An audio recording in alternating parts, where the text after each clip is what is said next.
किसी सहाबी ने अपने बच्चे की शादी पर अपने घर में लाइटिंग नहीं कराई, लेकिन आपको दुनिया का कोई आलिम ये फतवा नहीं दे सकता कि लाइटिंग कराना हराम है। आप शादी के मौके पे सारी गली सजा लो, आप सारी छतों पे लाइटिंग करा लो, कोई आदमी ये आपको फतवा नहीं दे सकता कि शादी के मौके पर लाइटिंग कराना जायज नहीं। कभी सुना है आपने किसी से? बोलिए। ये जायज है, जायज पैसे है तो ठीक। बल्कि मैं इससे आगे बढ़ता हूं, इससे थोड़ा और आगे जाता हूं। हजरत आयशा सिद्दीका रज़ी अल्लाह ताला अन्हा फरमाती हैं, मेरा जो कमरा था ना जिसमें मैं हुजूर के साथ रहती थी और एक लंबा जिंदगी का अरसा गुजारा, उसमें 3 आदमी सो सकते थे, चौथे के लिए जगह ही नहीं थी और कच्चा था। खजूर के तने खड़े करके उस पर खजूर के पत्तों की छत डाली गई थी। मैं जब हाथ उठाती थी तो मेरा हाथ अपनी छत को छू जाता था। ये है सुन्नत नबी पाक की, ये हुजूर का तरीका है। बताइए पक्के घर में, लेंटर वाले घर में रहना जायज के ना जायज? क्यों जी? हुजूर तो कच्चे मकान में रहते थे, आपने कैसे पक्का बना लिया? अल्लाह की महबूब अली दीन को उसकी असल बात में समझें। आप ऐसा ना करें जिसमें इंतशार और उम्मत तकसीम हो, उसका असल मिजाज देखें।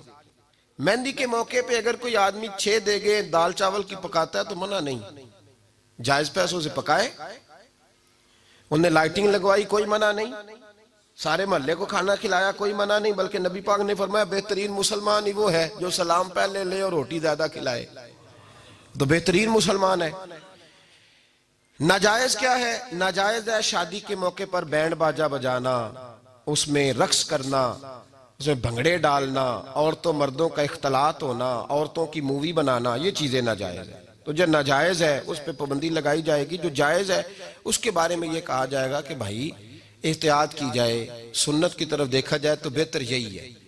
लेकिन कोई किसी आदमी के पास जायज पैसे हों, वो 100 कनाल के घर में रहे, अगरचे सुन्नत ये नहीं, पर ये तो कोई फतवा नहीं ना दे सकता कि हराम है तेरा 100 कनाल के घर में रहना। क्या है फतवा कहीं आपने सुना? तो हमारे यहाँ तकलीफ का मामला ये है। देखे मेरे भाई, किसी भी सहाबी ने, बड़े दर्द के साथ बात कर रहा हूं और ये मेरा दर्द है, मैं दर्द से अपने दिल को, अपने ईमान को हाजिर नाजर कह के बात कर रहा हूं। उम्मत बट जाती है हर मौके पे यार, हर जगह ही तकसीम हो रही है उम्मत मुस्लिमा। हर रोज कुछ ना कुछ फतवे ऐसे मिल जाते हैं जिसमें दरारें पड़ती हैं।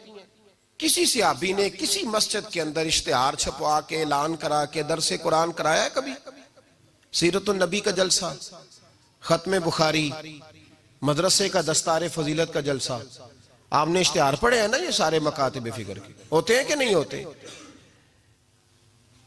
किसी सहाबी ने इस तरह, वो तो रोज दरसे कुरान देते थे, लेकिन इस तरह इश्तिहार छपवा के, पोस्टर लगा के, और मिस्र से किसी सहाबी को स्पेशल बुलवा के या यमन से बुलवा के मस्जिद के अंदर कभी दरसे कुरान के इज्तिमात कराए, सीरतुन नबी के जलसे, खत्म बुखारी के? ओ भाई, ये सारी चीजें हुजूर के सहाबा की सुन्नत से मुरवजा अंदाज में साबित नहीं।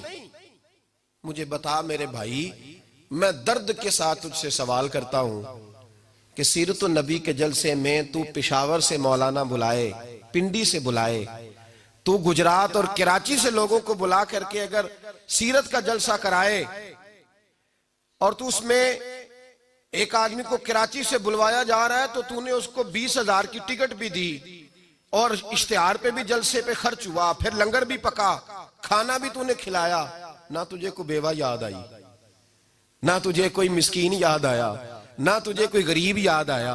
हालांकि कहना चाहिए था ना, ये जो लाख रुपया लग रहा है किसी बेवा की खिदमत कर देनी चाहिए, यतीम को दे देना चाहिए। दर्द के साथ बात कर। सवाल मेरा ये है कि वही काम जो सीरत के जलसे में होते हैं, पहले तिलावत होती है, फिर नात होती है, फिर किसी आलिम का बयान होता है, वही काम सिर्फ नाम बदल के किया जाए, ईद मिलादुन नबी नाम रखा जाए सल्लल्लाहु अलैहि वसल्लम। ये मैं आपके ज़हनों पे दस्तक दे रहा हूं, तकरीर नहीं कर रहा, सिर्फ दस्तक दे रहा। ओ भाई देखो, एक आदमी वही काम नाम बदल के करे तो जायज है, और अगर उसमें नबी पाक के मिलाद का नाम रख लिया जाए या नात का नाम रख लिया जाए तो फिर मुझे इजाजत दे, मैं तुझसे सवाल करूं कि सिर्फ तुझे हुजूर की तारीफ पूरी लगती है? फिर मुझे इजाजत दे कि मैं तुझसे पूछूं कि सिर्फ तुझे नात अच्छी नहीं लगती? फिर मुझे इजाजत दे कि मैं तुझसे पूछूं कि तुझे सिर्फ रसूलुल्लाह के कसीदे अच्छे नहीं लगते? दे मुझे इजाजत कि मैं तुझसे सवाल करूं कि जहां जिक्र रसूल की बात आए वहां तू परेशान क्यों होता है? तुझे पता ही नहीं ये तो वो जिक्र है कि रब फरमाता है तुम बयान करो ना करो वरफा ना ला का जिक्र, महबूब मैंने खुद तेरे चर्चे सारी दुनिया में बुलंद फरमा दिए।